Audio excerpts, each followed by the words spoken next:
बिस्मिल्लाहिर्रहमानिर्रहीम, अस्सलामु अलैकुम। मेरा नाम ज़ुनैरा हक है। मैं बलूचिस्तान के शहर डेरा बुगटी में पैदा हुई। मेरे वालिद साहब पाकिस्तान के एक वफाकी इदारे में अच्छे ओहदे पर फाइज थे। बाद मुलाजमत के सिलसिले में वालिद साहब अपनी फैमिली के साथ कराची सेट हो गए।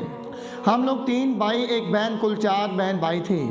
वालिद साहब की अच्छी खासी आमदनी थी, लिहाजा हमारा शुमार भी माली लिहाज से मजबूत घरानों में होता था। मेरी शादी हुसन कामरान से की गई, जो कि प्रॉपर्टी का बिजनेस करते थे, जबकि मेरे 2 बड़े भाइयों ने अपनी पसंद की शादियां कर लीं। छोटे भाई ने माँ के कहने पर हमारी मामू ज़ात से शादी कर ली। मेरे बड़े भाइयों ने शादी के बाद घर में से अपना हिस्सा लेने के बाद हमसे कद ताल्लुक़ कर लिया। छोटे भाई ने वालिदैन को संभाला और मैं शादी के 11 साल बाद बेवा हो गई, तो मेरे छोटे भाई ने मेरे सर पर भी हाथ रखा। बतूर शोर, बतूर बेटा और बतूर भाई होने के अलावा बतूर बाप भी मेरा छोटा भाई सब फरीज़े अदा कर रहा था। गो कि मैं माली लिहाज से मुस्तहकम थी, मगर मैं औरतों के नाते अपने कारोबार की देखभाल नहीं कर सकती थी। लिहाजा मेरे भाई ने न सिर्फ मेरा कारोबार संभाली रखा, बल्कि अपनी आमदनी में से भी वालिदैन और मुझ पर खर्च करता रहा। मेरे 2 बच्चे, एक बेटा और एक बेटी थी, जबकि मेरे भाई के पास फ़कत एक बेटी थी। मेरे भाई ने जिस तरह मेरे सर पर आ रखा, बहुत कम भाई अपनी बहनों के सर पर ऐसे आ रखती हैं। मेरी भाभी को भी रवायती औरतों की तरह ये बात पसंद ना थी। वो अक्सर मेरे भाई को मजबूर करती रहती कि बहन और वालिदैन को छोड़कर अलहदा हो जाओ, अपना कारोबार करो और अपने दूसरे भाइयों की तरह तरक्की करो। मगर मेरा छोटा भाई हमेशा इनकार कर देता था। आहिस्ता आहिस्ता वक़्त गुजरता रहा, मेरे वालिदैन का इंतकाल हो गया, तो मेरी भाभी का ये मुतालबा शदीद हो गया कि अपनी बहन को घर से निकाल दो या उसका कारोबार अपने नाम पर मुंतकिल करवा लो। मगर मेरे भाई ने दोनों बात नहीं मानने से इनकार कर दिया, तो मेरी छोटी भाभी ने इसी बात पर उनसे तलाक ले ली। इस तरह बेवजह बीवी के छोड़ जाने का मेरे भाई को बहुत ज़्यादा दुख हुआ। इसी सदमे से वो फालिज का शिकार हो गए और बाद अज़ाम मर गए। अलबत्ता मरते वक़्त उन्होंने अपनी बेटी का हाथ मेरे हाथ में दिया और कहा कि इसको अपनी बेटी से अच्छा बेशक ना समझना, मगर अपनी बेटी ऐसा ज़रूर समझना। मैंने अपने भाई के कहे हुए आखिरी अल्फाज का आज तक मान रखा हुआ है। मेरे भाई के इंतकाल पर भी मेरे बड़े 2 भाई ज़ाती मसरूफियात की वजह से ना आ सके। छोटे भाई के इंतकाल के बाद मेरा कारोबार भी मेरे ससुराल वालों ने हथिया लिया। मैं अपने दोनों बच्चों और भतीजी, जिसको आज भी मैं बेटी कहकर पुकारती हूँ, उनको लेकर किराए के मकान में शिफ्ट हो गए और तीनों बच्चों को तालीम दिलवाने की खातिर यह मकान बेच लिया, जो मेरे वालिदैन ने मुझे और मेरे भाई को दिया था। जब कराची पर MQM का राज आया तो घर में कोई मर्द ना होने की वजह से हम बहुत ज़्यादा सहम और संभल कर रहने लगे। मगर इसके बावजूद एक बार जब मेरा बेटा हीलेकारी लाहौर में अप्लाई करने के लिए लाहौर गया हुआ था, तो रात को 3 डाकू हमारे घर में दाखिल हुए। घर में लूटने को कुछ था नहीं, जालिमों ने घर का आटा ज़मीन पर गिरा कर ज़ाया कर दिया और मेरी भतीजी को अपनी आवाज़ का निशाना बना डाला। मैं पुलिस के पास रिपोर्ट लिखवाने गई तो खुद को मुआफ़िज़ कहने वाले उस पुलिस ऑफिसर ने मुझे कहा कि रिपोर्ट लिखवाने की बजाय घर जाकर शुक्र अदा करो कि तुम्हारी और तुम्हारी दूसरी बेटी की इज़्ज़त महफूज रही, वरना अगर तुम दोनों की इज़्ज़त लुट जाती तो भी ये कानून तुम्हारी कोई मदद ना करता। मैं रोती धोती वापस आ गई। बात मोहल्ले में फैली तो भतीजी के बजाय मैंने इल्ज़ाम अपनी बेटी की रज़ामंदी से बेटी के सर पर आयद किया और लोगों को यही बताया कि मेरी बेटी की इज़्ज़त पामाल हुई है। यहाँ तक कि मैंने अपने सगे बेटे से भी ये बात आज तक छुपा रखी है। मेरे बेटे का दाखिला लाहौर हो गया तो हम लोग लाहौर शिफ्ट हो गए। बिजनेस एडमिनिस्ट्रेशन में बैचलर करने के बाद मेरा बेटा स्कॉलरशिप पर अमेरिका चला गया।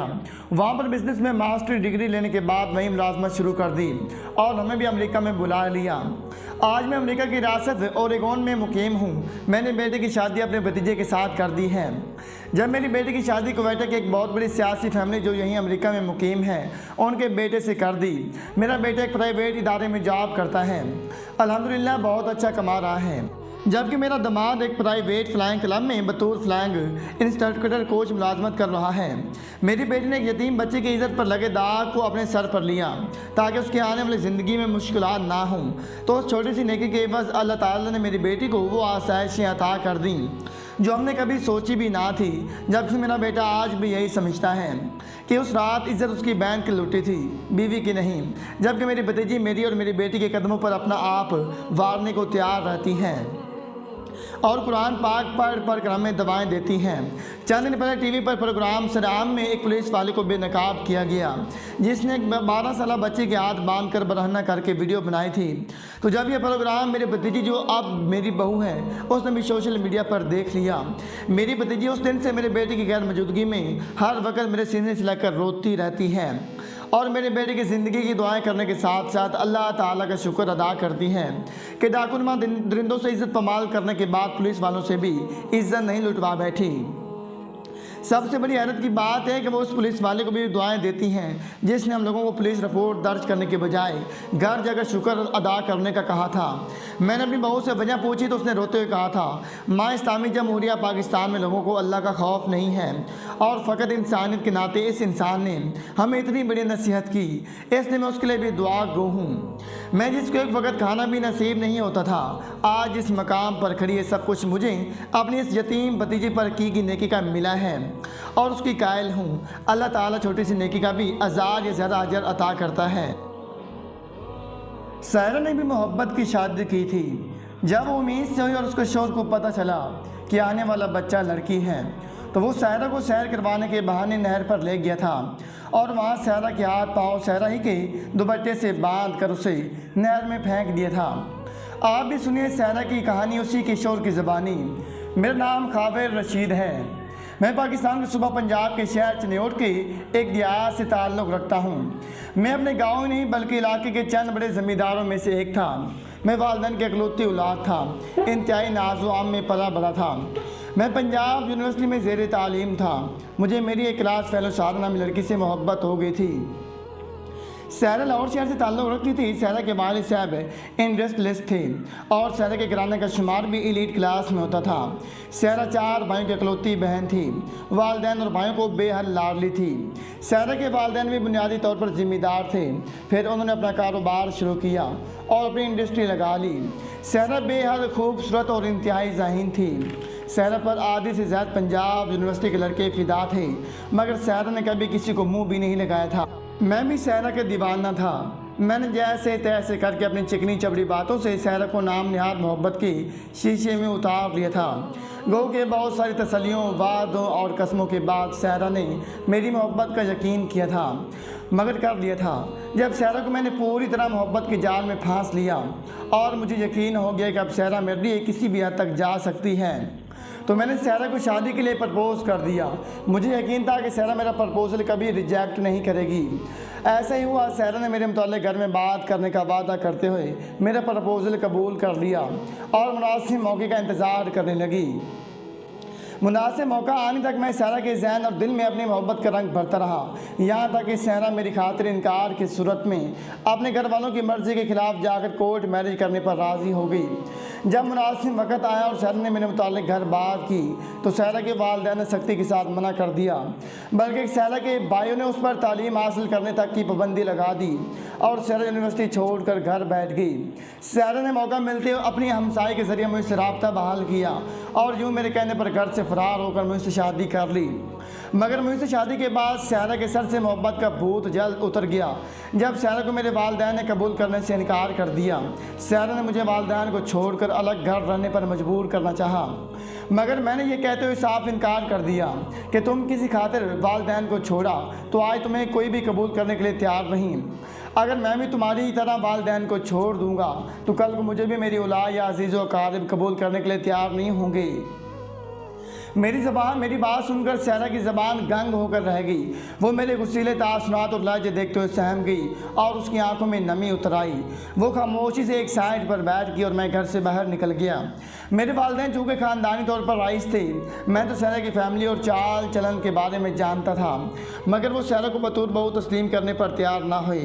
लिहाजा उन्होंने मुझे सायरा को फ़कत इस शर्त पर घर में रखने की इजाज़त दे दी कि सायरा हवेली के मुलाजमीन के लिए बने कमरों में से एक में रहेगी और मैं बतौर शोर सायरा के करीब भी नहीं जाऊंगा। वालिदैन के फैसले के सामने सवाल करने पर तो मेरी कभी जुर्रत ही ना थी। अलबत्ता मरती क्या न करती के मुश्ताक सहरा ने भी और कोई ऑप्शन ना होने की वजह से मेरे वालिदैन का फैसला कबूल कर लिया और यूँ निकाह के बाद तकरीबन 3 माह तक सहरा और मैं बतौर मियाँ बीवी एक दूसरे के करीब ना हुए थे। हाँ, अलबत्ता सहरा बाकी मुलाजमीन की तरह बतौर मुलाजमा घर के काम काज निमटाती तो मैं भी उससे कोई ना कोई ज़ाती काम करवा लेता। 3 माह बाद मुझे वालिदैन से इतनी इजाज़त मिली कि अगर तुम वाकई ही निकाह कर चुके हो, अगर तुम चाहो तो सहरा के पास मुलाजमीन के क्वार्टर में जाकर रह सकते हो। अलबत्ता तुम जिद करो या जो भी, हम कभी सहरा को हवेली के अंदर जगह नहीं देंगे, ना ही कभी दिल से उसे बतौर बहू तस्लीम करेंगे। वालिदैन की तरफ से मिलने वाली इस इजाज़त के बाद मैं सहरा के साथ शिफ्ट हो गया, मगर सहरा की मोहब्बत मर चुकी थी। अब बस वो मजबूरी में इस रिश्ते को निभा रही थी। सहरा के लिए मेरा होना ना होना बराबर था। अलबत्ता मैं सहरा की तरबियत करने वालों को दाद देता हूँ। सहरा सारा दिन हवेली में बतौर मुलाजमा काम काज करने के बावजूद भी मुझे बतौर शोर किसी किस्म की शिकायत का कोई मौका ना देती थी और ना ही हक ज़ुवजियत अदा करने में किसी किस्म की कोई कोताही बरती थी। वक्त गुजरता रहा, सहरा उम्मीद से होगी। जब उम्मीद से हुई तो मेरे वालिदैन का रवैया सहरा के साथ थोड़ा नरम हो गया, मगर जब सहरा के पेट में मौजूद बच्चा 5 माह का हो गया और मेडिकल करवाने पर पता चला कि आने वाला बच्चा बेटा नहीं बल्कि बेटी है, तो मेरे वालिदैन ने हवेली को सर पर उठा लिया और सहरा एक बार फिर मेरे और मेरे वालिदैन के ज़ेरे आताब आ गई। मेरे वालिदैन ने ज़िद करनी शुरू कर दी कि सहरा को तलाक देकर हवेली से निकालो या फिर किसी भी तरह सहरा के पेट में मौजूद बच्चा इस दुनिया पर नहीं आना चाहिए। मैंने हिम्मत की, वालिदैन को समझाना चाहा, मगर उन्होंने मुझे भी सहरा के साथ हवेली से निकल जाने का हुक्म सुना दिया। तो मजबूरन मैंने सहरा से बात की। पहले तो सहरा बच्चा ज़ाय करवाने पर ना मानी, मगर जब मैंने तलाक देनी और साथ ही हवेली से निकाली जानी और हवेली से निकलने के बाद के हालात से डराया, थोड़ा दबाव डाला तो सहरा मान गई। मगर जब सहरा को लेकर डॉक्टर के पास पहुंचा तो डॉक्टर ने सफाई से इनकार कर दिया। मैंने डॉक्टर को बहुत सारे पैसे ऑफ़र किए, सिफारिश करवाई, मगर वो ना माना। तो मैंने फिर तीसरे डॉक्टर से बात की। मेरी पूरी कोशिश के बाद भी कोई डॉक्टर माँ के पेट में मौजूद बच्चे की जान लेने पर तैयार ना हुआ। तो मैंने घर आकर वालिदैन को सारी सूरत हाल बताई। अब हकीकत में मैं भी सारा से उकता चुका था। मैं भी नहीं चाहता था कि मेरी बेटी पैदा हो। दूसरी जाने मुझे वालिदैन का भी दबाव था कि हवेली में तुम्हारी पहली औलाद बेटा होनी चाहिए। लिहाजा मैंने सहरा से जान छुड़वाने का फ़ैसला कर लिया और सहरा को सैर करवाने के बहाने नहर पर ले गया। नहर पर ले जाकर सहरा के दुपट्टे से उसके हाथ और पाँव बांधकर नहर में फेंक दिया। सहरा के हाथ और पाँव बांधने के बाद जब मैं मुर्दार जानवरों की तरह सहरा को घसीटते हुए नहर में फेंकने के लिए लेकर जा रहा था तो उसकी आंखें खौफ से फटी हुई थी। जिसम मौत के डर से वजह से कांप रहा था। सहरा ने मुझे बहुत वास्ते दिए थे, मुझसे तलाक तक लेने पर राज़ी हो गई थी। सहरा ने मुझे मेरी मोहब्बत वादे कसमें सब कुछ याद करवाया था, मगर मेरे लिए अब सहरा और उसकी कोख में मौजूद बच्चे समेत सब कुछ बेमैनी हो चुका था। मैंने सहरा की कमीज़ में 6 ईंटें डालने के बाद सहरा को नहर में फेंक दिया और घर आकर वालिदैन को अपने गैरतमंद इक़दाम से आगाह किया। तो मेरे वालिद साहब ने मेरा कंधा थपथपाया और अपने ख़ास कमी मुलाजिम फत्तू को आवाज़ दी। मुझे और फत्तू को साथ लेकर नहर के उस मकाम पर पहुँचे जहाँ मैंने सहरा को फेंका था। फत्तू ने नहर में कूद कर सहरा की लाश बाहर निकाली। सहरा की कमीज़ से ईंटें निकालने के बाद सहरा की लाश को दोबारा नहर बुर्द कर दिया गया और मेरे वालिद साहब ने पुलिस को इतला करवा दी कि मेरा बेटा और बहू नहर पर घूमने आए हुए थे। बहू अंधेरे की वजह से फिसल कर नहर में गिर गई है। काफ़ी देर तलाश की मगर नहीं मिल रही। पुलिस ने पहुंचने और गोताखोरों का इंतज़ाम करने तक सहरा की लाश बहुत आगे जा चुकी थी।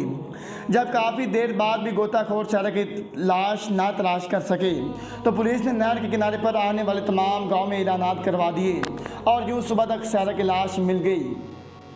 पुलिस वालों को पैसे देकर उनका मुंह बंद करवा दिया गया और सहरा को उसकी मोहब्बत समेत दफन कर दिया गया। सहरा की मौत के 15 दिन बाद मैंने दूसरी शादी कर ली, मगर मैं दोबारा कभी बाप नहीं बन सका। एक के बाद एक बीवी बदली मगर औलाद जैसी नेमत से महरूम रहा। मैंने मिन्नतें मानी। अब तो मेरे वालिदैन भी राज़ी थे कि बेटा नहीं तो बेटी हो जाए, बल्कि मेरी बीवियों को भी कहते थे कि नबी करीम सल्लल्लाहु अलैहि वसल्लम की नस्ल भी बेटी से चल रही है, मगर शायद वो भूल जाते थे कि उन्होंने नबी करीम सल्लल्लाहु अलैहि वसल्लम की उम्मती लड़की के साथ क्या किया था। मेरे वालिदैन मेरी औलाद होने का इंतज़ार करते करते कब्र में जा सोए, मगर मैं वालिदैन की मौत के बाद भी लाखों दुआओं दवाओं और इलाजी मुआवजाओं देसी तोड़ के आजमाने के बाद भी मैं औलाद जिस नेमत से महरूम हूँ। मेरे सादा के कत्ल वाले गुनाह पर आज भी अल्लाह ने पर्दा डाल रखा है, मगर मैं आज भी नहर, नदी, नाका या दरिया अबूर नहीं करता, भले उस पर बना पुल कितना भी मजबूत क्यों ना हो। अगर मजबूरी में मुझे कुछ ऐसा वैसा अबूर करना पड़ जाए तो मैं जानवरों के मानद अपने हाथों को ज़मीन पर टिकाकर चौपाओं की सूरत में अबूर करता हूँ। मुझे हर वक्त धड़का लगा रहता है कि मैं नहर में डूब कर ही मरूंगा। मैं कई बार ख्वाब में खुद को नहर में डूबते हुए देखता हूँ तो सोए हुए बचाओ बचाओ की आवाज़ें लगाना और शोर मचाना शुरू कर देता हूँ। मेरे इस अमल की वजह से मेरी बीवियों की नींद ख़राब होती है, लिहाजा मेरी बीवियाँ हवेली में सोती हैं और मेरा बिस्तर मुलाजमीन के क्वार्टर में सहरा वाले कमरे में लगा दिया गया है। मेरी ज़िंदगी मौत से अबतर है। मुझे गांव के छोटे बच्चे भी छेड़ते हुए कहती हैं, जितने मर्जी दाम दुरूद करवा लो चौधरी साहब, तो उसी अवतर ही मरना है। यानी जितना मर्जी कोशिश कर लें, आपने साहब औलाद नहीं होना बल्कि लावारिस से मरना है। मेरी ज़िंदगी मौत से बदतर है। मैं मौत मांगता हूँ मगर मुझे मौत नहीं आती। हाँ, अलबत्ता मैं भी इस बात की तस्दीक करता हूँ, और अगर सहरा ज़िंदा होती तो इस बात की ज़रूर तस्दीक करती कि गैर महरम की मोहब्बत अज़ाब है या रब।